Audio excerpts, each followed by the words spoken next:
Okay, so, hello. I haven't uploaded a YouTube video in over a month, or close to over a month. And that's because I've not been recording Xbox 360 because Batman Arkham Knight came out, so I've played that a ridiculous amount. And then I went to camp for a week, so I couldn't upload anything then. Obviously, that's obvious. And then I came back, and I've just been watching movies. And as many of you know, I love movies. Movies are kind of my thing.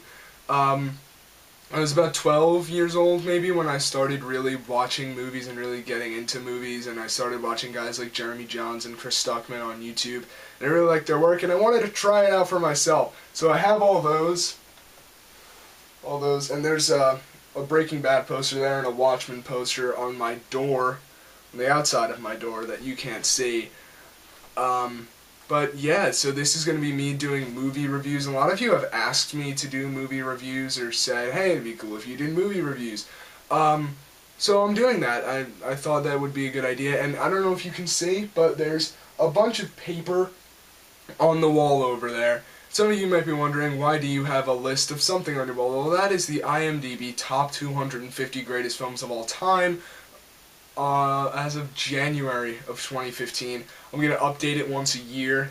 I handwrite it because why not? It's fun, I guess. I'm weird.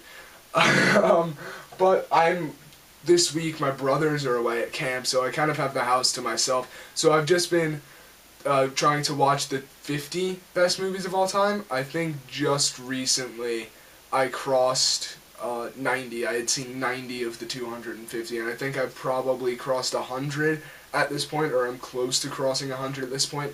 But I wanted to review the top 50 because that's the milestone that I'm closest to crossing. So I figured that we would do that today, that we would start reviewing the top 250. So here we go. Number 50 is 1985's Back to the Future. Back to the Future came out, as I just said, in 1985 and is directed by Robert Zemeckis, the director of all three Back to the Future films, as well as Forrest Gump and the upcoming film Walk, or The Walk, with Joseph Gordon-Levitt, about the man who tightroped between the Twin Towers.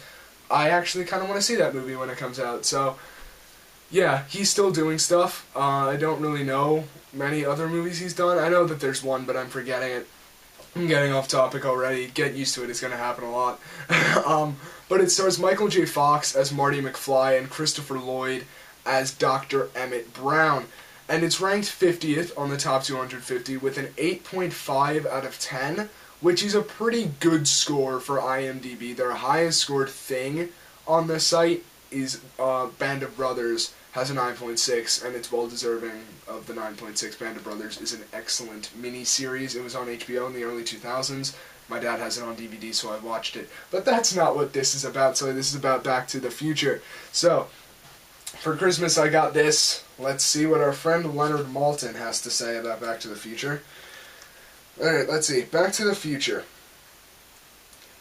Okay. A teenager of the 80s travels back in time to the 50s, where he must arrange for his mismatched parents to meet, or else he won't exist. Wonderful, whacked-out time travel comedy. It takes its time to get going, but once it does, it's a lot of fun, building to a frantic climax, just like the other Bob Gale, Robert Zemeckis scripts, like Used Car, I Want to Hold Your Hand. I don't know what those movies are. Lloyd is a standout as a crazed scientist who sets the story in motion. Huey Lewis, who sings the film's hit song The Power of Love, has a cameo as a high school teacher. Produced by Steven Spielberg and a company, followed by 2 sequels and an animated TV series rated PG. So, that's Back to the Future for you. Leonard Maltin, as you may know, is a very well-respected film critic, and this is his last movie guide. This is pretty much every movie ever. All of them. It's insanity. But that's his opinion on it, and I have to say that I agree with it. I don't necessarily agree with it being slow. I think that the setup is necessary for the film to get going, but for those of you that aren't aware of the plot, like I just said, Marty McFly and Dr. Emmett Brown, I don't know why some 70-year-old scientist hanging out with a high school kid, but you know what, it makes for a good movie, so I'll go with it. Marty's life is kind of it sucks pretty much. His dad is struggling at work, and Biff Tannen, who was his, Biff Tannen, that's his name. His dad's high school bully is his boss, and he's always breathing down his neck and giving him a really hard time. But Marty, one day, goes back in time in Emmett Brown's time-traveling DeLorean back to 1955 before his parents meet at their senior prom. And of course, he has to get back to the future because the time machine naturally broke. And like Leonard Maltin said, this sets off a great adventure movie. I think I saw Back to the Future when I was 10 or 11 years old for the first time, when Netflix would still send you DVDs. Do you remember that? I remember that because that's when I watched Back to the Future, and Lord of the Rings as well. More about those movies later, don't worry. But yeah, I really, really like Back to the Future. Whenever it's on TV, I always kind of stop and watch it because it's just a fun movie to watch. I've seen it probably around 4 times, maybe? Maybe less. I don't think I've seen the whole thing through that many times, but I've seen it a lot, and I really enjoy it. And it's a really fun movie. It's the best of the trilogy. As he said, it was followed by 2 sequels, Back to the Future Part 2 and Back to the Future Part 3. No fancy names. That was before we did that. And it's definitely the best of the 3. I think Back to the Future Part 2 arguably is the weakest. That's when Marty goes into the future. And then Back to the Future Part 3, Emmett Brown goes back in time to 1885. It's in the Wild West. And Marty goes back after him. And it's weird. It's different. Back to the Future Part 1, though, it's very straightforward. You know, there's not a ton of evolution. Like, Back to the Future Part 2, the story changes a lot throughout it, because first they just go to the future, and then they go back in time, but it's a different timeline, and there's a bunch of... It elaborates more on the logistics of time travel in the Back to the Future universe, whereas the first one is just a straightforward adventure. Really, everyone can watch it. It's, you know... I'd say, you know, ages 10 and above easily could watch Back to the Future. That's when I saw it. I turned out fine. Don't worry. I'm fine. But that's Back to the Future for you. So it's ranked 50th. I think that it's well deserving of its position on the top 250. I think it absolutely deserves to be there. None of the other films are on the top 250, which again makes sense. They're good, but they aren't great.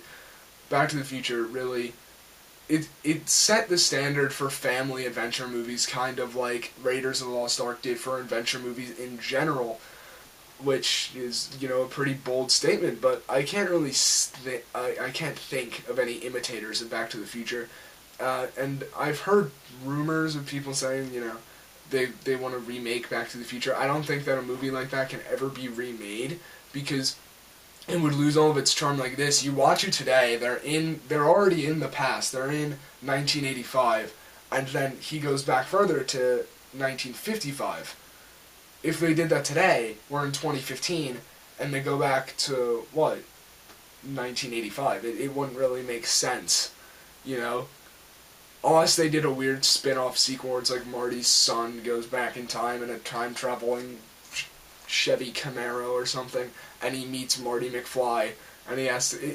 It would be weird. I don't think that would be very enjoyable at all. Who knows? It could be good, but I don't see it being very good. Just another thing before I wrap this up. I have to mention the score to Back to the Future. I believe that John Williams did the score, which would make sense. It's produced by Steven Spielberg, so it's John Williams. I'm almost positive it's John Williams that does the score. And it is fantastic. It's one of my favorite film scores of all time. It's up there with Star Wars and Indiana Jones. All those movies, they have great scores, and it's a fun movie. I don't really know what else I can say about it. It's fun. It's fun to watch. Go into it, expect to have a good time, and have a good time. That's really all that's left to say about Back to the Future. So I'm going to wrap this up right here. I'm going to say Back to the Future gets probably an 8.5 or a 9 out of 10. It's not a perfect movie. You can find plot holes in it. In fact, I did. I won't tell them to you, but just know, going in, it's a time travel movie. There will be plot holes. you just kind of have to accept that, and once you do, you'll have a great time with this movie. I guarantee it. So, Back to the Future, tell me what you thought. Comment below and tell me if you want me to do any other movie reviews. I will be continuing reviewing the IMDb Top 50 list. Next is Stanley Kubrick's Doctor Strangelove, or How I Learned to Stop Worrying and Love the Bomb, which is another great movie that I just watched this week. But in the end, guys, tell me what you thought about Back to the Future. Tell me what you thought about this review. Is there anything that you want me to do? Is there anything you want me to change? Is there anything you want me to keep the same? I want your feedback because I'm new to this. Help me be famous. Just kidding. That'd be nice, though. Do that. But anyway, guys, thank you all very much for watching, and I will see you all in the next episode. Goodbye. I don't know how to edit. I'm just going to come around and turn off the camera now.